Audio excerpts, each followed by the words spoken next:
Back on the home front, there's been an outpouring of support for Ukrainian people, including here in Hamilton. Jason Gaidola joins us live tonight at City Hall, where a ceremony is taking place. Jason. Taz, if you look right behind me, the Estonian community is celebrating its independence from Russia, and this is what it looks like right now.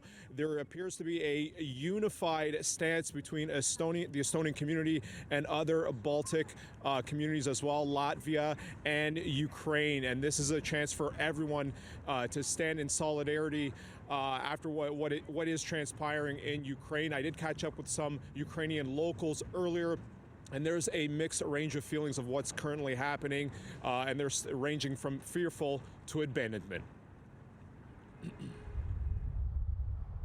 Ukrainian pride hangs on the front window of Karlik Bakery on Barton Street, as many are carrying heavy hearts for loved ones back home.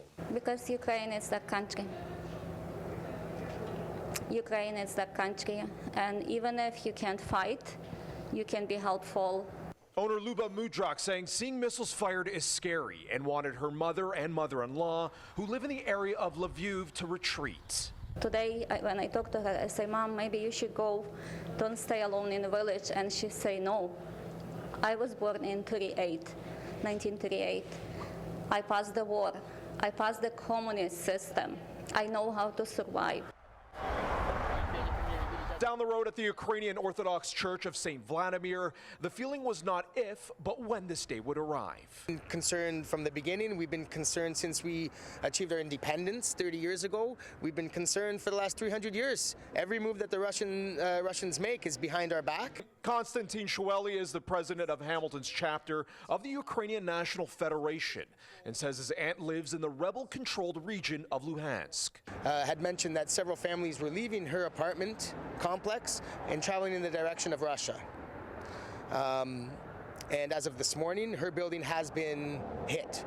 So she's being evacuated. I'm not sure where and in what direction. After countless years of a Russian threat, some in Hamilton feel a sense of abandonment from the Western world, particularly in Canada, home of the third largest Ukrainian population in the world behind Russia and Ukraine. Right here at Hamilton City Hall is the monument commemorating the settlement of Ukrainians here in Canada. According to the last Stats Canada report, there are at least 18,000 people here in Hamilton that are of Ukrainian descent.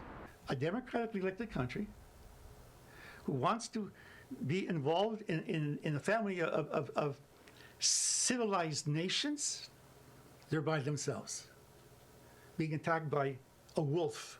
Father Vasilu Makarenko at St. Vladimir's says he wants to see Ottawa help bring in more Ukrainians to Canada. We have difficulties bringing Ukrainians in up until now. Okay, I've been involved in many compassion requests towards Canada Foreign Affairs to bring immigrants into Canada. And again, you can see once again a big pride here at Hamilton City Hall. Everyone standing with Ukraine, and a lot of it's coming from the Latvian and Estonian community. Again, the Estonian community was mentioning to me earlier that what is happening in Ukraine is of great concern to them too, because they feel that if it's happening there, it could easily happen to their country as well. This is why they say this is so important to be joining together and really pushing forward to finding resolution and peace in Ukraine.